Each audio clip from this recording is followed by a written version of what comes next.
በሳዑዲ አረቢያ ጅዳ ከተማ የነበረችው ሸዋዬ የምትባል በብዙ የምትታወቀው ሸዋዬ ማታ እያለቀሰች ነበረ። ውድና የተከበራችሁ የዩቲዩብ ቻናል ቤተሰቦቻችን ሰላም ሰላም ብለናል። እንግዲህ ዛሬ ይዘንላችሁ የመጣ ነው ጅዳ በሳዑዲ አረቢያ ጅዳ ያለችው ሸዋዬ ብዙ ጊዜ በሚዲያ በቃ ታለቃቅሳለች። የአራት ልጆች እናት ናት።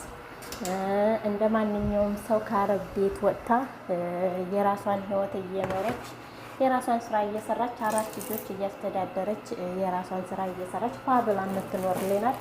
ነገር ግን ሁልጊዜ ሚዲያ ላይ እየመጣች ታለቃቅሳለች። ሁልጊዜ በቃ የሰው ልብ ለማንጠልጠል ሁልጊዜ ሚዲያ ላይ መታ ትነፋጠጣለች። ከሷ አብዛኛው መዳን ቤት እኮ የሚሰራው ከሷ የባሰ ህይወት ኖሮት ነው እንጂ ከሷ የተሻለ ህይወት ቢኖረው አረብ ቤት አይሰራም ነበረ።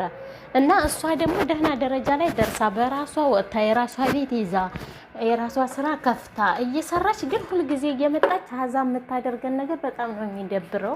ላይፏን እየቀጨች ልጆቿን እየወለደች ህይወቷን እየመራች እዚህ እየመጣች ደግሞ እንደገና ሁልጊዜ በሆነ ባልሆነው በትንሽ ትልቁ እየመጣች ማልቀስ። ቆይ ምን የሚሉት ሀዛ ነው በእናታቸውና እኔ በጣም ነው የደበረኝ። ምክንያቱም ሁሉም ሰው ችግር ይገጥመዋል፣ ግን ችግሩን ችሎ መስዋዕት ከፍሎ ነው የሚያልፈው። እየመጣማ ሚዲያ ላይ ማልቀስ እኮ ቀላል ነው።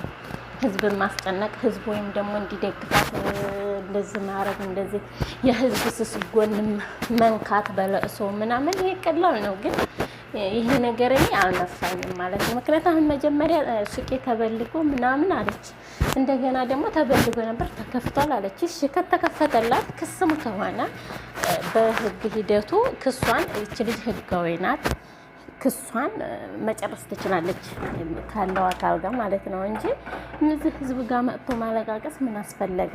አንድ ሰው በዚህ ተጠረጠረ ተብሎ ተተከሰሰ ኖርማል ነው። ማንም ሰው የሚደርስበት ነገር ነው። ንብረቷ ተዘረፈ፣ ከሀገር ተባረረች፣ ማንኛውም ሰው እንደሚጠየቀው በዚህ ተጠርጥረሻል ተብሎ ክስ ነው የተመሰረተባት። ስለዚህ እኛን ምን አድርጉ ነው? ቆይ ሁልጊዜ እየመጣች የምታለቅስብን ምን አድርጉ ነው እንዴ? አልበዛም እንዴ? ሰው የራሱን ህይወት እየኖረ ፋብሎ እጅና እግሩን ይዞ ከአረብ ቤት ወጥቶ ራሱን ጠብቆ እንደፈለገው ታኝቶ ልጁን ወልዶ ልጁን አቅፎ እያሳደገ እየኖረ የሆነ ችግር ኳሽን መጥቶ ህዝብ እንዳርግልን ምን አደረግኳቸው? ችግሩ ምንድነው? ምን እናፈርክ? ምንኛ ምን አደረግችናል እንዴ? ትኑር፣ እኛ ምን አገባን? ግን ችግር ካላት ደግሞ ማንኛውም ሰው እንደሚካሰሰው ነው። ክስ አለ በቃ ማን መጠርጠር በሷ ተጀመረም። ይሄ እንደዚህ መጥቶ የሚያነፋጠጥና እንደዚህ ያዙ ይልቀቁኝ ወይም ደግሞ በቃ የሆነ ነገር ይደረግልኝ የሚያስብል ነገር አይደለም። የሳዑዲ ህግ ዝም ብሎ አይነካትም። የሳዑዲ ህግ መረጃና ማስረጃ ይፈልጋል። ስለዚህ ይቺ ልጅ ከተጠቆመባትም በህግ መጨረስ ትችላለች። በህግ ተይዟል ብላለች። ስለዚህ በህግ ንጹህነቷን ማረጋገጥ ነው ከሷ የሚጠበቀው ማለት ነው።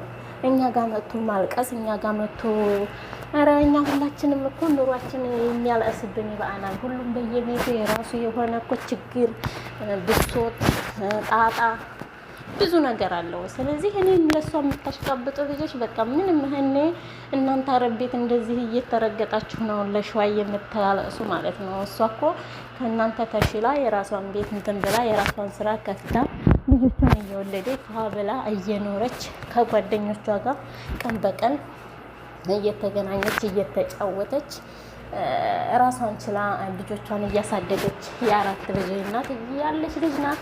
ጥሩ ነው። ራሱን መቻሏ ቤተሰቧን ማስተዳደሯ ጥሩ ነገር ነው። ግን የሆነውንም ያልሆነውንም እየመጡ በቃ እኛ ላይ ማለት ግን ትንሽ ይከብዳል ማለት ነው። እና እኔ እናንተ ምን ከሷን እንትን እንደምናችሁ አላቅም። ከሷ በላይ የምታለቅሱ ልጆች ታክላችሁ ለሷ በደረሰባት ነገር ማለት ነው። እና በቃ ራሷን ብትችል ደስ ይለናል። ካሁን በፊት በህዝብ እርዳታ ተደርጎላታል። በቃ ችግር የለውም። ያም ሆኖ ደግሞ ፈታ ጸዳ ብላ እየኖረች ነው ይች ልጅ። ስለዚህ ፈጣሪዋን ታመስግን። ስንት ሰው ድምፁ ያልተሰማለት፣ ስንት ሰው ወዲያ ገብቶ እየኖረ፣ ስንት ሰው ልጁን ማሳከሚያ አጥቶ እየኖረ ያለ ሰው ብዙ አለ። እና እሷ ምን የሆነውን ይዛ እየመጣች ወደ ሚዲያ ሁሌ በቃ እንደ ውልኝ የምትለውና ሰው የምታስቸግረው ነገር በጣም ነው የሚደብረው ማለት ነው። እና ሸዋዬ እባክሽ ተፋችን ህይወትሽን ኑሪ። መጠርጠር መከሰስ ደግሞ ይህን ያህል የሚያስለቅስ ነገር አይደለም። ንጹህ ከሆንሽ ንጹህነትሽን ህግ ያረጋግጥልሻል። ስለዚህ እኛ ምን እናርግ? እኛ ጋር መተሽ ምን አደረኳችሁ የምትይን እኛ ምን አደረግን ነው የምንለው። እና ደግሞ እንደዛ እያለቀሽ አሁን እንደዛ ሲሆንሽ ምናምን ወይ እርዳታ ምናምን ይደረግ ብለሽ ከሆነ በጣም ተሳስተሻል። ህዝቡ ዛሬ ሰልጥኗል።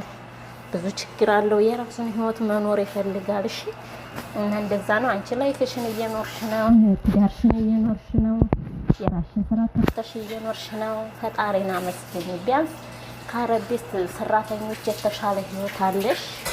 እና በቃ በሆነ ባልሆነው ህዝብ አታስጨንቂ፣ ህዝብ አታስቸግሪ፣ ራስሽን ችለሽ ለመኖር ሞክሪ ነው የምለው። አብራችሁ ስለነበራችሁ አመሰግናለሁ። ቻናላችንን ላይ ሰብስክራይብ ማድረግ አትርሱ። መልካም